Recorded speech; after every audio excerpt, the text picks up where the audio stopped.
Folks, Third Man Records, Vault number 41.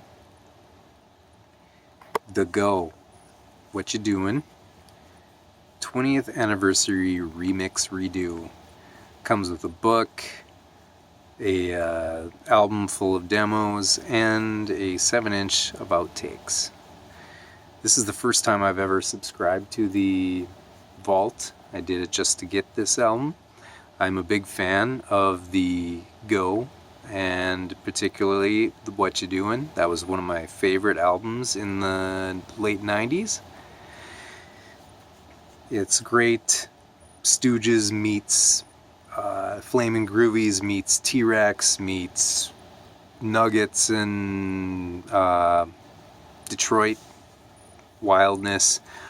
Maybe a little MC5 and stuff in there. You know, their lineage is pretty obvious when you listen, and it's nothing super groundbreaking, but it's just good, a really good rock record. And at the time, Sub Pop wasn't really doing a ton of rock records, so it was kind of exciting to hear something that just sounded like the Sub Pop of old in 1999. It's also noteworthy because Jack White was in the band before he left to join the White Stripes, or before he was removed. I don't know exactly what happened, but it's you know, that's probably one reason this album gets a lot of attention, and probably another reason why it is kind of expensive on Discogs. I think it goes for up to and around $100. Depending on, you know, what you find out there. So it was ripe for a reissue, and it is part of the Third Man Records Vault series. They gave it a really nice deluxe treatment with a photo book. Has a whole bunch of cool photos from the time period, live, and a few studio shots that look like they might be from the same cover photo shoot. A 7-inch with studio outtakes. It's just a standard 45. Looks pretty familiar if you've ever bought any other Third Man Records releases. Black vinyl. We've got the album itself,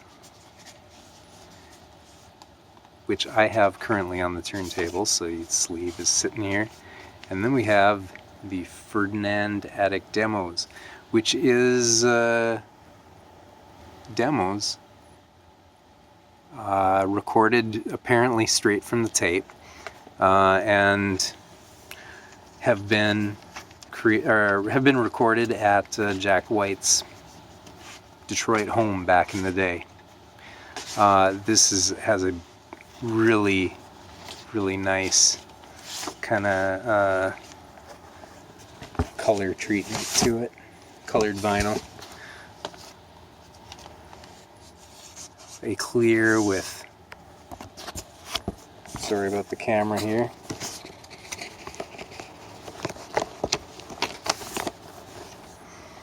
a clear kind of gold color with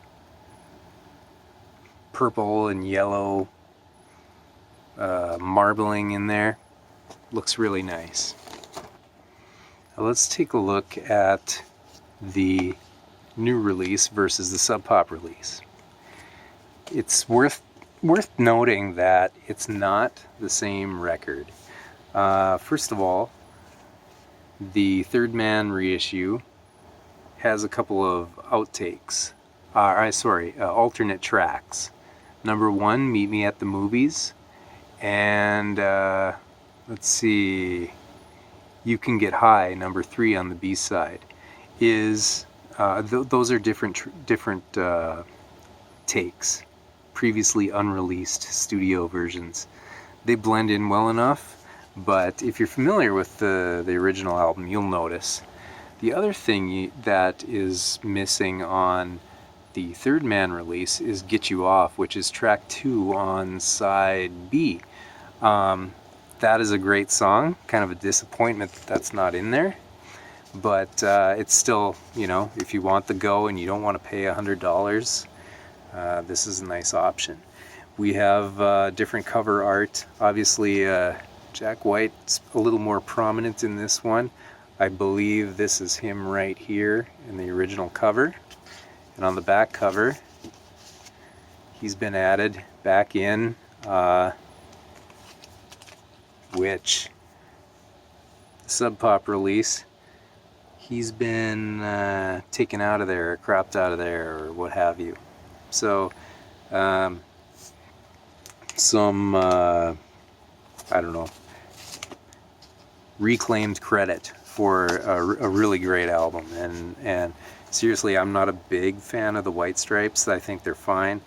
But the Go, very awesome band. As for the sound, the new one is cleaned up. It's not, this one has a lot, the original album, the Sub Pop album, has kind of like a murky reverb thing going on. I don't know why exactly. It's maybe, it sounds like maybe some effects were added to make it sound a little more dirty. You know, I guess it was kind of fashionable to do some lo-fi stuff at the time. This remix basically takes all that out. It's a lot sharper. The vocals are clearer. You can understand them a lot more. It's a higher, I don't want to say higher fidelity, because the album's not like a big audiophile experience, but it's just all the sounds are a lot clearer, sharper, more defined.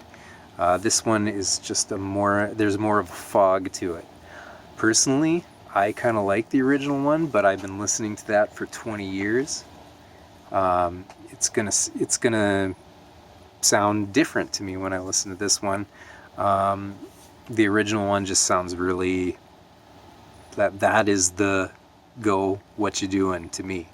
This one sounds like a remix, almost like, you know, doing a comparison between the Bowie remix, or the Bowie mix of Raw Power and the Iggy mix of Raw Power that came back in the 2000s or whatever. It's just a different experience. I don't really think either one of them is bad. They sound really cool. It's a great album no matter how you hear it. This one is definitely a little different than what you have in the original. So maybe one day Sub Pop will do a straight up reissue or repress of this classic right here.